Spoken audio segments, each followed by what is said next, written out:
बुद्ध के संग सबके लिए खुले रहते थे। सब उनके शिष्य बनना चाहते थे।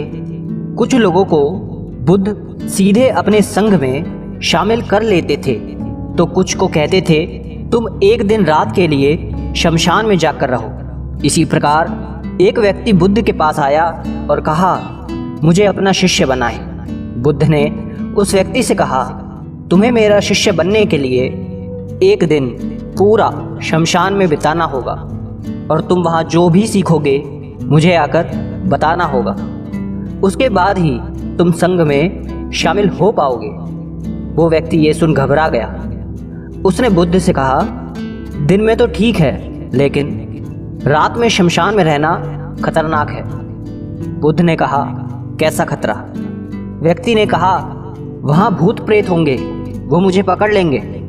बुद्ध ने कहा, क्या तुमने भूत प्रेत देखे हैं? व्यक्ति ने कहा, नहीं, पर मैंने सुना बहुत है और कुछ लोगों को देखा है जिनमें भूत आ जाते हैं, वो अजीब अजीब हरकत करते हैं। तब बुद्ध ने कहा, तो तुम्हारे पास ये सुनहरा अवसर है ये जानने का कि भूत प्रेत होते हैं या नहीं।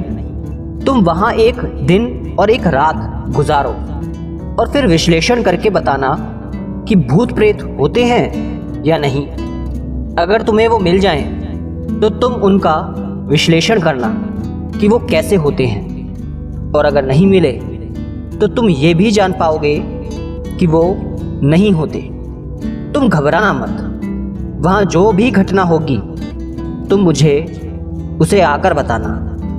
व्यक्ति ने कहा, ठीक है गुरुदेव, अगर आप चाहते हैं तो एक पूरा दिन और रात मैं शमशान में गुजार लूँगा। बुद्ध ने कहा, ठीक है, अभी तुम आश्रम में आराम करो और कल सुबह ही शमशान के लिए निकल जाना। बुद्ध ने अपने 4 शिष्यों को कहा कि वो व्यक्ति कल शमशान जाएगा, तुम उसके पीछे जाना और उस पर नज़र रखना, उसका ध्यान रखना, पर याद रहे उसे ये बात पता ना चले कि तुम उसके पीछे गए हो।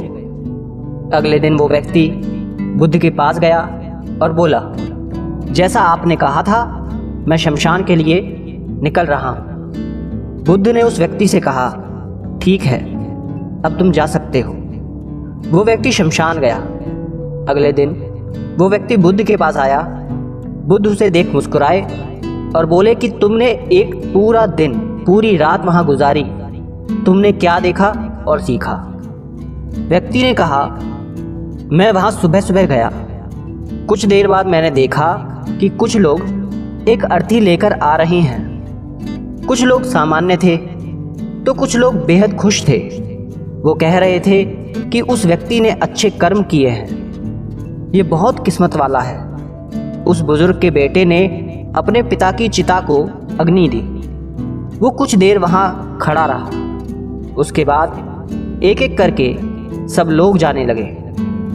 थोड़ी देर बाद वहाँ 2 और अर्थी आई, जिसमें एक अर्थी किसी अमीर व्यक्ति की थी जो बहुत सजी धजी थी। उसमें बहुत सारे लोग थे, जबकि दूसरी किसी गरीब व्यक्ति की थी जो बेहद साधारण थी। उसमें कुछ ही लोग थे।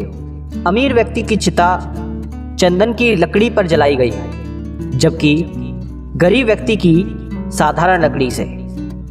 पहले अमीर व्यक्ति की चिता को जलाया गया क्योंकि वो अमीर था, जबकि बाद में गरीब व्यक्ति की। थोड़ी देर बाद दोनों व्यक्ति की चिता को जला दिया गया। उसके बाद सभी लोग वहाँ से चले गए, लेकिन मैं वहीं खड़े उसे देखता रहा। बुद्ध ने कहा, तुमने उनकी चिता को देख क्या समझा? व्यक्ति ने कहा, बुद्ध दोनों की चिता समान थी।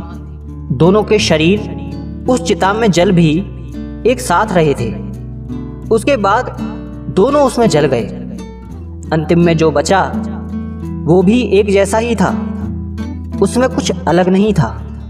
हे बुद्ध, उसके बाद वहाँ एक स्त्री की अर्थी आई। उस स्त्री का पति बहुत दुखी था और वहाँ आए सभी लोग भी काफ़ी दुखी थे। वो सभी उसके पति को सांत्वना दे रहे थे। हे बुद्ध, उसमें मैंने देखा कि बहुत लोग काफ़ी ज्ञानी थे, वो ज्ञान की बातें कर रहे थे। वो सब महाज्ञानी कह रहे थे कि यहाँ तो एक दिन सबको आना ही है। जीवन हमें ज्ञानता और परोपकार से जीना चाहिए। किसी को कभी भी कष्ट नहीं देना चाहिए। धन के पीछे हमेशा भागकर कुछ नहीं होता। अंतिम में हम सबको एक दिन शमशान में जाना ही होता है। उसके बाद वहाँ कोई नहीं आया और मैं पूरी रात वहीं पर रहा और अगली सुबह आपके पास आ गया। बुद्ध ने पूछा, तुम्हें वहाँ कोई भूत प्रेत दिखा?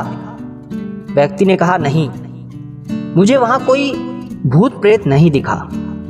पूरी रात मैं अपने आप से डरता रहा, पत्तों से डरता रहा, जानवरों की आवाज़ों से डरता रहा, लेकिन पूरी रात में मुझे कोई भी भूत प्रेत नजर नहीं आए। बुद्ध ने उस व्यक्ति से कहा, ठीक है, अब तुम जाओ और आश्रम में आराम करो। कल फिर एक दिन और पूरी रात तुम्हें शमशान में बिताना होगा। वो व्यक्ति ये सुन बोला, आप कैसी बातें कर रहे हैं? आपके कहने पर आज मैं पूरा दिन पूरी रात वहाँ पर रुका। वो समय मैंने कैसे काटा है मैं ही जानता हूँ। अब मैं दोबारा वहाँ नहीं जाऊँगा। बुद्ध ने कहा, देखो, जो खास चीज़ तुम्हें वहाँ जाकर मिलनी है वो तुम्हें अभी तक नहीं मिली है। तुम एक दिन और वहाँ रुको, एक रात और वहाँ रुको, तुम्हें वो अवश्य मिल जाएगी। व्यक्ति कहता है, ठीक है, मैं आपके कहने से एक बार और चला जाता हूँ। ये कहकर वो व्यक्ति आश्रम में आराम करने लगा। अगले दिन वो व्यक्ति फिर बुद्ध का आशीर्वाद लेकर वहाँ से शमशान के लिए चला गया। एक पूरा दिन बिताकर वो अगले दिन फिर बुद्ध के पास आया। बुद्ध ने पूछा, तो तुम्हें वो चीज़ मिली? व्यक्ति ने कहा, हाँ, मुझे वो मिल गई। बुद्ध ने पूछा, तो बताओ तुम्हें वहाँ क्या मिला? व्यक्ति ने कहा, मैंने देखा कि कुछ लोग शाम को मुझे अर्थी पर लेकर आ रहे हैं। मेरे पीछे कुछ 15-20 लोग चल रहे हैं और मुझे 4 कंधों पर उठा रखा है। मेरे पिता आगे आगे चल रहे हैं। कुछ लोग मेरे ऊपर फूल फेंक रहे हैं और मेरे कुछ रिश्तेदार मेरे पीछे चल रहे हैं। वो लोग बहुत दुखी हैं। मेरे पिता और भाई भी बहुत दुखी हैं। कुछ उन्हीं में से दुखी होने का नाटक कर रहे हैं, तो कुछ लोग मेरे पिता को सांत्वना दे रहे हैं। वहीं दूर खड़ा मेरा भाई बेहद दुखी है।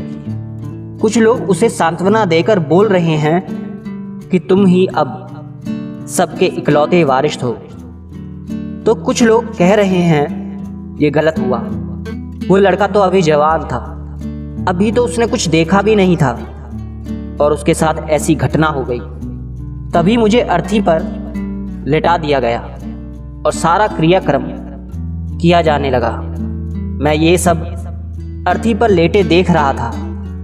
मैंने उस अर्थी से उठना चाहा, लेकिन मैं उठ नहीं सका। मैं सांस लेना चाहता था, लेकिन सांस नहीं ले पा रहा था, क्योंकि मेरे अंदर सांस नहीं थी। मैं अपने पिता को गले लगाना चाहता था, लेकिन मैं उठ नहीं सकता था। मैं अपने भाई को गले लगाना चाहता था, उसे कहना चाहता था कि तुम माता पिता का ध्यान रखना, लेकिन मैं बस लेटा देख रहा था, कुछ कर नहीं सकता था। उसके बाद मेरी चिता पर लकड़ियां सजाई जा रही थी। मेरा मुंह भी ढक दिया गया। मुझे अब उस चादर के पार कुछ नहीं दिखाई दे रहा। फिर उसके बाद मुझे गर्मी महसूस होने लगी। फिर मैंने देखा कि मुझे जलाया जा रहा है। मेरे हाथ पैर जलने लगे, मेरी हड्डियां, खाल सब जलने लगी। धीरे धीरे अग्नि और ज़्यादा बढ़ गई थी। मैं वहाँ से उठना चाहता था। मेरा दम घुट रहा था। मैं सांस लेना चाहता था, लेकिन मैं ऐसा कुछ नहीं कर पा रहा था। मैं उस अग्नि में पूरी तरह खो गया। मैं पूरी रात खुद को ऐसे ही जलता देखता रहा। मैंने देखा कि अंतिम रूप से मेरे पास केवल मेरी राख ही बची हुई है। उस पूरी रात ना तो मैं डरा, ना ही मुझे डर का एहसास हुआ। पता नहीं कहाँ मैं पूरी रात खोया हुआ था, और सुबह होते ही मैं आपके पास आ गया।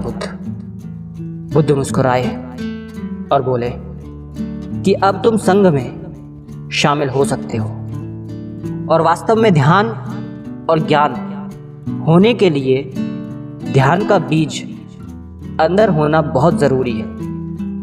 वो बीज तुम्हें वहाँ कल रात मिला, जब तुमने जाना कि वहाँ सब कुछ नश्वर है। इस दुनिया में सभी व्यक्ति शमशान में जाने के बाद ये तो देख लेते हैं कि सभी को वहाँ जाना है, लेकिन जैसे ही वहाँ से बाहर निकलते हैं वो ये सब भूल जाते हैं और फिर अपनी ज़िंदगी वैसे ही जीते हैं, वैसे ही कर्म करते हैं, वैसे ही अधर्म करते हैं, वैसे ही लालच करते हैं और वैसे ही क्रूरता दिखाते हैं। और जैसे ही शमशान में जाते हैं सब धार्मिक हो जाते हैं। पहली बार जब तुम शमशान में गए तो तुम भी उन्हीं ज्ञानी व्यक्तियों की तरह थे, जैसे कि वहाँ सभी महाज्ञानी व्यक्ति आते हैं। और जैसे ही तुम दोबारा वहाँ गए और आज वापस आए हो तो तुम्हारे अंदर भी ज्ञान का बीज उत्पन्न हो गया है। हम तब तक जीवन को नहीं समझ सकते जब तक हम मृत्यु को नहीं जानते। जो व्यक्ति बीमार है वही स्वास्थ्य के महत्व को समझ सकता है। जो ध्यान का बीज तुमने कल रात पाया, अब उसे तुम्हें लक्ष्य बनाना है, और ऐसा विशाल लक्ष्य तुम्हारे अंदर उत्पन्न होगा जो सभी को ध्यान की छांव से परिपूर्ण करेगा। दोस्तों, आपने क्या सीखा इस कहानी से कमेंट में लिखकर ज़रूर बताना। धन्यवाद।